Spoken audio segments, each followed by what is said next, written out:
Vamos refletir aqui na palavra, João capítulo 11, é um texto bastante conhecido. No versículo 1 diz assim: um homem chamado Lázaro estava doente. Ele morava em Betânia com suas irmãs Maria e Marta. Agora nós vamos passar para o versículo 21. Marta disse a Jesus: se o Senhor estivesse aqui, meu irmão não teria morrido. Mas eu sei que, mesmo agora, Deus lhe dará tudo o que pedir. Jesus disse: seu irmão vai ressuscitar. Sim, respondeu Marta, ele vai ressuscitar quando todos ressuscitarem no último dia. Então Jesus disse: eu sou a ressurreição e a vida. Quem crê em mim viverá, mesmo depois de morrer. Quem vive e crê em mim jamais morrerá. Você crê nisso, Marta? Sim, Senhor, respondeu ela. Eu creio que o Senhor é o Cristo, o Filho de Deus, aquele que veio ao mundo da parte de Deus. Amém. Todas as famílias passam por problemas, e não é só uma vez na vida, não é só um período da vida. Quando nós olhamos para a existência da família, nós olhamos para trás, nós vemos que passam por momentos de tribulação, momentos com problemas mais simples, com problemas mais graves, mas o fato é que todas as famílias têm problema, seja problema de relacionamento, seja outros, tem problema. Então, se é normal, porque todos nós somos seres humanos, falhos, com natureza pecaminosa dentro de nós, vivemos em um mundo em que tem tantas coisas boas e também ruins, nós com certeza passamos por dificuldades em muitas áreas de nossa vida. Saber como lidar nos ajuda a enfrentar estes problemas. E é por isso que nós precisamos da palavra de Deus, porque ela é o nosso norte. A palavra de Deus, ela é vida. A palavra de Deus, ela nos orienta, ela nos conforta, ela nos dá força e aponta para a solução para todos os problemas. Não existe problema que não tenha solução. Temos que lembrar também que Deus, Ele nos quer famílias estáveis, unidas e perseverantes, porque quando nós temos uma família estável, unida, perseverante, na unidade, perseverante com o Senhor, com certeza nós vencemos todos os problemas. Hoje nós queremos refletir nos principais problemas, ou alguns dos principais problemas que as famílias enfrentam, e como que Deus nos dá a solução, como Deus aponta a solução, lembrando que nós é que tomamos a decisão. Deus, Ele nunca empurra algo, Ele força para que nós tomemos uma decisão, ou nos empurra para um caminho. Ele diz: eis que eu coloco diante de você vida e morte, bênção e maldição. Escolha, pois, a vida para que te vá bem. Então Deus, Ele dá a escolha e Ele dá o conselho para que nós possamos escolher o melhor caminho, aonde tem a solução para aqueles nossos problemas. Então, quais são os principais problemas que assolam as famílias? Podemos citar que as enfermidades, elas trazem problemas do menor ou maior grau que nós podemos enfrentar. A família da qual nós estamos falando aqui, de Lázaro, Marta e Maria, a enfermidade um dia bateu na porta. Aliás, dificilmente uma família, um membro da família fica sem alguma doença.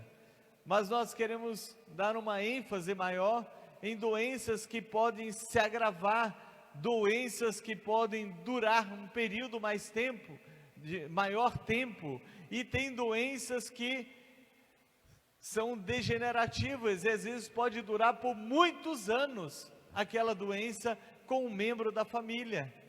Então isso com certeza vai trazer, é um problema dentro da família, aquilo vai trazer cansaço, aquilo vai trazer desgaste, vai exigir muitos recursos de todos os lados, sejam financeiros, sejam humanos. Então, dificilmente você não conhece uma família que não tem alguém com um problema de saúde que dura por anos, uma doença degenerativa. E se você conhece um pouco mais profundamente essa família, se você convive com essa família, e talvez seja o seu caso de ter um membro dessa família que está nessa condição, você sabe o quanto isso traz o desgaste, quanto é cansativo. Eu conheço pessoas, membros de família que têm outros enfermos que se dedicam 24 horas por dia aos cuidados daquela pessoa que está enferma. Então é algo, um problema que existe dentro da família. E qual que é a solução?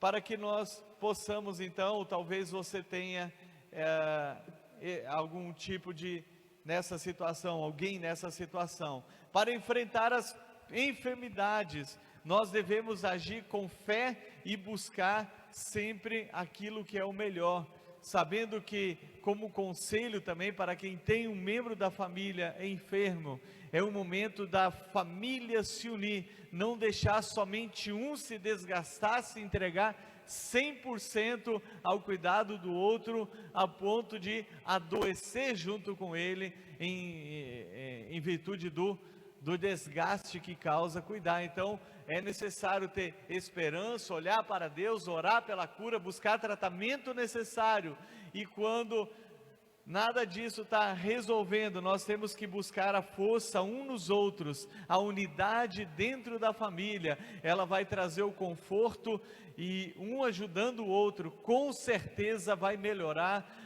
a qualidade de vida da pessoa que se encontra enferma, assim como daqueles que cuidam. A Bíblia diz: um ao outro ajudou, e ao seu companheiro disse: ser forte, seja forte. Um ao outro ajudou. Obviamente que nós sempre vamos orar por cura, e Deus é poderoso para curar toda e qualquer doença, amém? Glória a Deus. Outro problema que muitas famílias enfrentam, todas as famílias na verdade, algum momento da vida, é o luto. O momento do luto, ele vem sobre todas as famílias da face da terra. Na família referida aqui, aquela enfermidade, ela evoluiu para o óbito, e eles estavam enfrentando luto. As irmãs, os amigos que estavam perto, elas estavam de luto. Toda a família então, ela vai enfrentar essa situação. Então, como que nós vamos lidar com o luto? Em primeiro lugar, nós temos que ter a esperança. Jesus disse: eu sou a ressurreição e a vida. Eu sou a ressurreição e a vida. E ele disse para Marta: eu vou ressuscitar. Então nós temos essa esperança em Cristo. A Bíblia diz que a nossa esperança, ela não é em coisas visíveis. A nossa esperança é uma esperança eterna. A nossa esperança, ela se renova a cada dia. A Bíblia diz que nós somos regenerados para uma esperança viva. Essa história de que a esperança é a última que morre é uma mentira. Nós temos uma esperança viva que dura para toda a eternidade. E saber que o luto vem sobre todas as famílias nos leva ao passo seguinte. O primeiro é a esperança, o segundo se chama aceitação. É claro que até em relação à morte, o momento do luto é diferente de caso para caso. Como eu citei agora há pouco, de repente uma pessoa tem um membro da família que há muitos anos está enfermo, tem um câncer, tem uma doença degenerativa.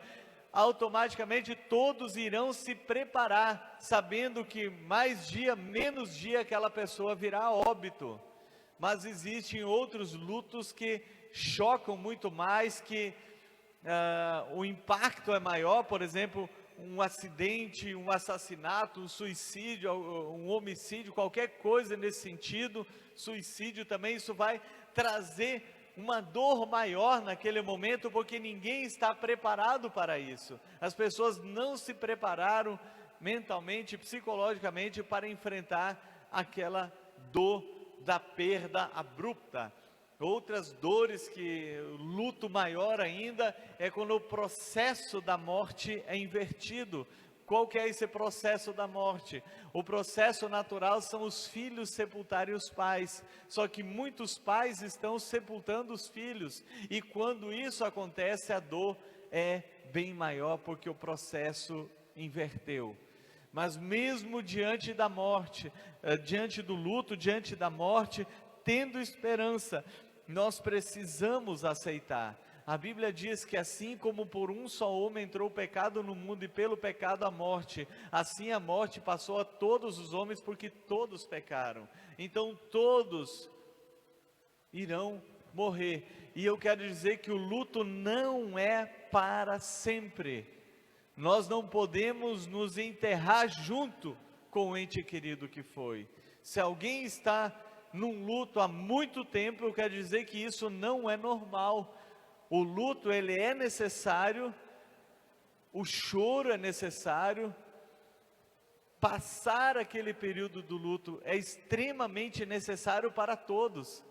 Eu já falei isso aqui, vou dar um testemunho novamente, de quando eu perdi meu pai. Eu tinha 8 anos de idade, mas eu não consegui chorar na hora, eu meio que congelei, minhas emoções paralisaram. Não sentia tristeza, não sentia dor, não sentia alegria, não sentia nada, e eu não chorei. Mas 2 anos depois, 2 ou 3 anos, eu não recordo muito bem, eu lembro que, eu não recordo o tempo, assim, se era 2 ou 3, mas eu lembro que era uma sexta-feira, e era dia de ir na escola, porque no domingo seria o dia dos pais, e teríamos que fazer os cartões para homenagear os pais. E naquele dia de manhã eu travei, e eu comecei a dizer para a mãe: eu não vou para a escola, não vou, e a minha mãe ficou: mas por que você não quer ir? Aí eu abri o coração e disse: porque hoje nós vamos fazer o cartão do dia dos pais. E naquele instante eu desabei em choro, um choro com 2 ou 3 anos de atraso, porque eu não consegui ter o luto na hora do luto. Então o luto, ele tem um período determinado. Quando a pessoa age com o luto, tempo de choro, por isso que diz que há tempo para todas as coisas, há tempo de choro, é tempo de dor. Como que eu perco um ente querido e eu não vou ter, minhas emoções não irão entristecer, não vou ficar triste? É necessário entristecer, é necessário ter o período do luto, mas nenhum luto é para sempre. Ele precisa passar, porque nós precisamos agir. E quando nós aceitamos o fato de que todos um dia morrem, então nós vamos ter o período correto do luto e novamente viver a vida que Deus planejou para nós. Vamos voltar ao normal, vamos voltar ao nosso dia a dia, para que possamos então viver como Deus quer que nós vivamos. Outra questão outro problema que atinge muitas famílias são doenças emocionais. Antes eu falei doenças referindo a físicas, mas outro problema da atualidade é que a família enfrenta é a saúde emocional. Não são poucas as pessoas que estão doentes da alma, e são inúmeros fatores que contribuem e levam a pessoa a ficar doente da alma. Não vou citar tudo que poderíamos citar, porque poderíamos falar durante umas 2 ou 3 horas aqui, somente sobre doenças da alma, que leva a pessoa a ficar enferma. Mas algumas eu quero citar, e me apegar em outras. Por exemplo, traições, infidelidade conjugal, membros da família com dependência química, abusos de quem deveria proteger, violência doméstica. Todos esses são fatores, causas que levam a doenças da alma. As pessoas se tornam pessoas doentes da alma, e com todos os motivos corretos. Elas realmente se tornam doentes emocionais. Mas existe uma outra doença emocional que tem afetado muitas pessoas, que é a depressão, às vezes até oriunda de alguma outra que eu já citei, mas agora então pessoas estão doentes, elas acabam entrando em depressão. E a depressão, ela é terrível, porque ela tira o ânimo, ela tira a energia, ela tira o desejo de viver. Até mostra, né, depressão, então algo que joga para baixo as suas emoções, e aquilo vai então afetar terrivelmente a pessoa. Tem pessoas que não querem nem sair do quarto, nem sair de dentro de casa, de um nível tão profundo que leva à depressão. Então muitas famílias também estão enfrentando a depressão dentro de suas casas. Na Bíblia, eu quero citar um personagem muito usado por Deus, em que ele, em determinado momento, ele enfrentou a depressão também. E vou citar ele porque nós vamos ver como Deus trabalhou para que ele saísse então dessa depressão que ele se encontrava. Esse personagem é o profeta Elias. Elias, um homem tremendamente usado por Deus, um homem que não viu a morte, provavelmente é uma das duas testemunhas que estará no período da grande tribulação lá em Jerusalém, que tem as duas testemunhas descritas em Apocalipse. Então Elias, depois de uma batalha muito grande, uma batalha muito intensa, porque não era só uma batalha física, mas uma batalha espiritual, Elias, ele entrou em depressão. Está descrito lá em 1º livro de Reis, capítulo 19, e ele começa a desejar a morte. Ele deixa seu ajudante no lugar, ele se retira para um lugar totalmente isolado, e ele começa a pedir a morte para si, e ele adormece, porque uma das coisas que a depressão faz é trazer muito sono, muita sonolência para muitas pessoas, e ele adormece. E agora eu quero citar como Deus tratou com Elias, o que Deus fez com Elias para que saísse dessa depressão. A primeira coisa que Deus fez foi alimentar ele com alimento muito bom, porque a Bíblia diz que veio um anjo, ele acordou e havia pão quente do seu lado. Um anjo veio, um anjo padeiro, podemos dizer assim, né? Fez um pão e colocou o pão quentinho ali para ele, disse: come, você precisa se alimentar. E aí está a primeira dica então, para quem está sofrendo de depressão: se você perdeu o apetite, você precisa se esforçar para comer. Elias comeu e adormeceu novamente. Como a questão da depressão dele vinha também além da guerra espiritual, da batalha espiritual, também o cansaço físico, ele adormeceu mais uma vez. Então Deus permitiu que ele descansasse bastante. Quando ele acordou, mais uma vez, o anjo padeiro tinha deixado ali um pão quentinho, um pão do céu, algo gostoso para ele se revitalizar. E a Bíblia diz que com a força daquele alimento, o alimento que vem de Deus, então nós precisamos. Qual que é o pão vivo que desceu do céu? Jesus Cristo.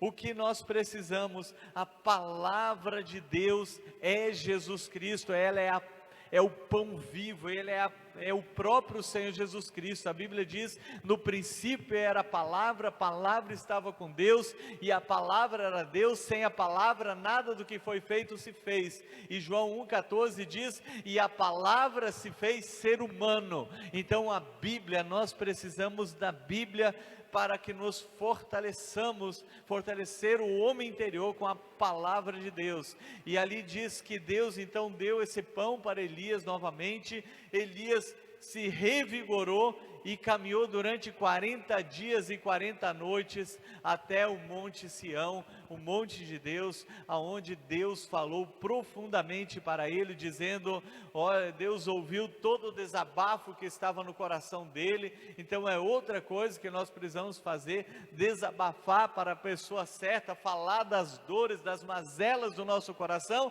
para as pessoas certas, e também, obviamente, para Deus, abrir o coração para Deus e falar o que nós temos, o que está passando dentro de nós, as dores, as angústias, tudo precisa ser colocado diante de Deus.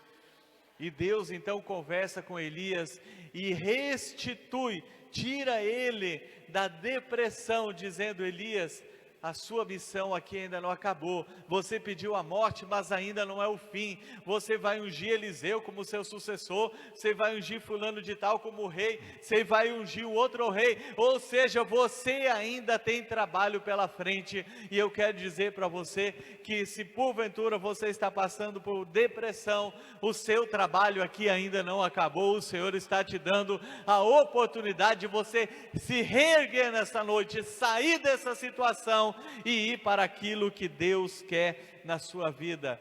Deus não quer ninguém doente emocionalmente. Veja o que o Espírito Santo inspirou o apóstolo João, aquele amigo de Jesus, na sua terceira carta, falando para um amigo dele. Ele disse assim: amado, eu oro para que você tenha boa saúde e tudo lhe corra bem, assim como vai bem a tua alma. Aquele homem tinha uma alma curada. Se eu não me engano é Gaio, é isso? Gaio, né? Não fugiu a memória o nome dele. Ele tinha sua alma sadia, uma alma saudável. E ele disse assim: eu oro para que tudo em sua vida seja tão bom quanto é boa a tua alma. Então Deus quer cura e restauração completa para toda e qualquer situação. Sempre iremos encontrar conforto na palavra de Deus. No texto que nós lemos, onde a morte chegou, onde a primeira doença que evoluiu para a morte, estavam enfrentando o luto, a tristeza, Jesus, ele restitui a alegria quando ele ressuscita Lázaro. E eu quero dizer para você que Deus quer restituir a sua vida. Mas o que aconteceu aqui de mais importante de tudo? Não foi somente a nossa identificação com os problemas que eles enfrentaram. É porque a pessoa mais importante do universo, o Rei dos Reis, o Senhor dos Senhores, ele era amigo daquela família. Eles tinham uma aliança com Jesus Cristo. Então, quando nós temos uma aliança, quando nós somos amigos de Jesus, nós buscaremos ajuda na pessoa certa. Quando o seu amigo ficou enfermo, suas irmãs mandaram avisar Jesus: o seu amigo, a quem o Senhor ama, está doente. Obviamente que tinha um objetivo de glorificar a Deus, que Lázaro chegasse à morte para ser ressuscitado. E eu quero dizer que na sua vida, na sua casa, para que a sua família seja uma família vencedora, para que você enfrente todos os problemas, você precisa ter o melhor de todas as pessoas junto de você, que é o Senhor Jesus Cristo. Ele falou para os seus discípulos: não os chamo de servos, mas eu chamo de amigos. Ele quer te chamar de amigos, ele quer ser seu amigo em todo momento, mas para isso você precisa entrar numa aliança com ele. Essa aliança é reconhecê-lo como o único e suficiente Senhor e Salvador de sua vida. Você precisa ter o dono de todas as bênçãos para que a sua família seja vitoriosa, praticante da palavra dele. Jesus, quando terminou o sermão da montanha, ele fez uma comparação. Ele disse assim: eu vou comparar quem pratica e quem não pratica a minha palavra. Ele disse: o praticante, é semelhante a um homem de família. Olha como Deus ama a família, olha como Deus sempre leva para a família. Ele diz, é como um homem de família que construiu sua casa sobre a rocha. Os ventos deram com ímpeto contra a casa, a tempestade veio, os rios transbordaram, as chuvas fortes vieram, mas ela permaneceu inabalável por estar firmada na rocha. A rocha é Jesus, é a palavra, é praticar essa palavra.